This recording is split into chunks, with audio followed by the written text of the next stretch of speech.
It was summer, June 1977, Camp Scott in Mays County, Oklahoma. Just one of those wooded, peaceful places where kids go to make friendship bracelets, tell ghost stories, and sleep under the stars. But something terrible happened there. Something no one talks about without a lump in their throat. 3 little girls went to camp and never came home. If you grew up in Oklahoma, especially if you're around Broadway star Kristin Chenoweth's age, this case isn't just a story. It's part of your childhood shadow. Kristin actually almost went to that camp that year. She was all packed up, ready to go. At the last minute, she got sick and her mom pulled Kristin out, and because of that, she survived. But let's rewind. Camp Scott had been around for decades. A Girl Scout staple. You pitch a tent, sing songs, roast marshmallows, all of it.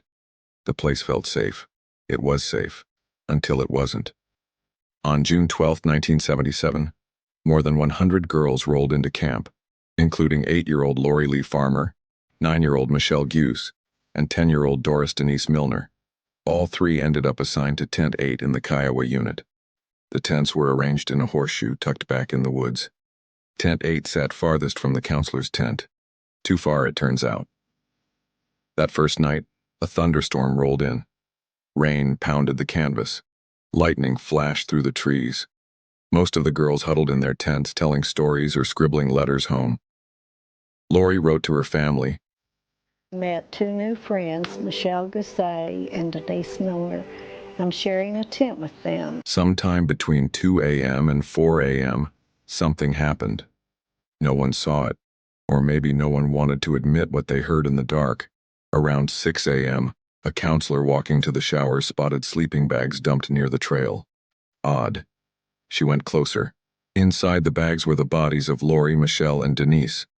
Brutally killed. 1 had been bludgeoned, 1 strangled, 2 were sexually assaulted. Report on those murders.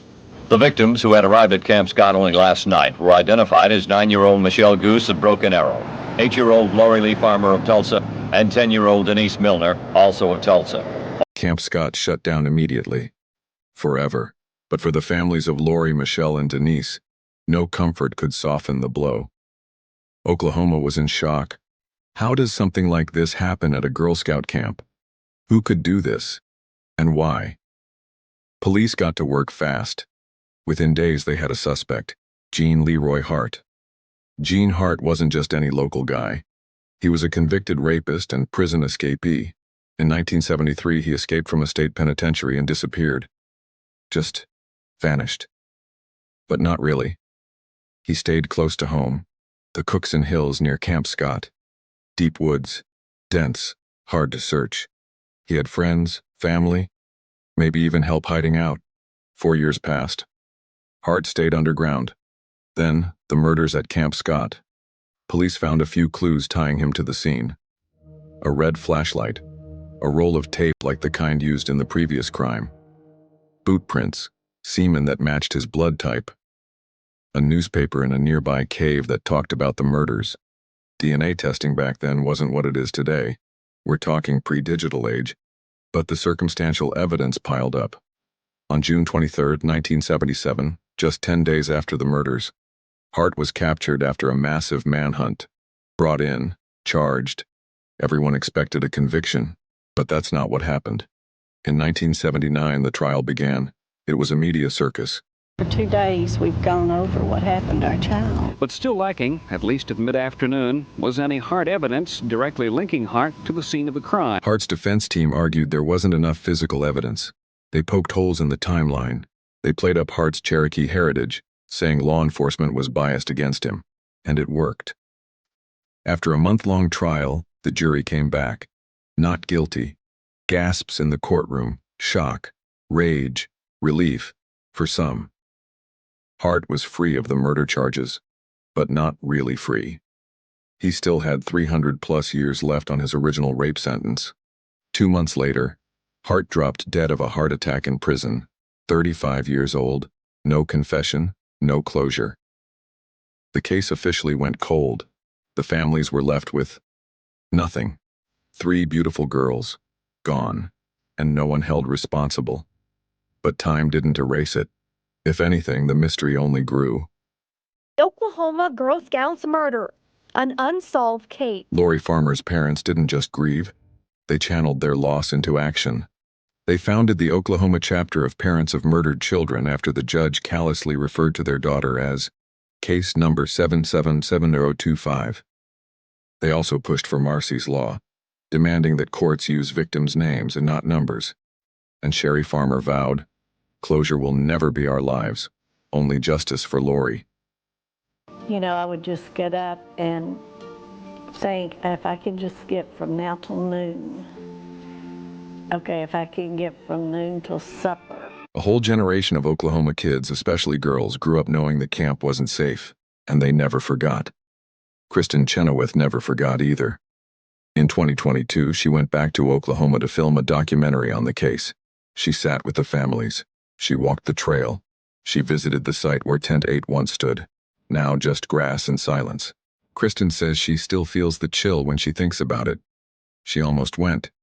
And sometimes that word, almost, is the heaviest one of all. So where does that leave us? The case isn't dead yet. Detectives are still urging anyone with info to speak up.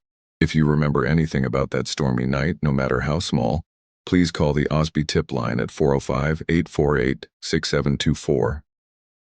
In 2017, investigators used advanced DNA techniques on preserved samples. Mays County Sheriff Mike Reed said, "Everything points to Hart, and that the new science strongly suggests he was the killer." But he also explained why the case remains open. No confession, no why, just questions. In 2022, new DNA testing was done on some old evidence. The results were inconclusive. Hart couldn't be excluded, but he also couldn't be definitively matched. That's the thing about time.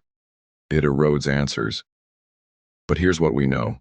Lori was a straight-A student, the youngest Girl Scout there. Michele loved music and science.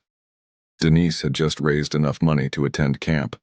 She almost didn't go either. They were kids. They were excited. They trusted the world. And someone took that away. Every so often, a crime rips open a place. Not just a murder, but a wound in the collective memory. The Oklahoma Girl Scout murders did that. The case may never be fully solved, but the story keeps breathing. In family photo albums, in old news clippings, in a tent that once stood too far from help, and in the voice of a girl who stayed home and lived to tell it. For me, I guess as much closure as I'm going to get, I've already have it. Solving the case will not give me closure. There were some things that I felt compelled to do in Lori's memory and honor, and that was to help other families. We won't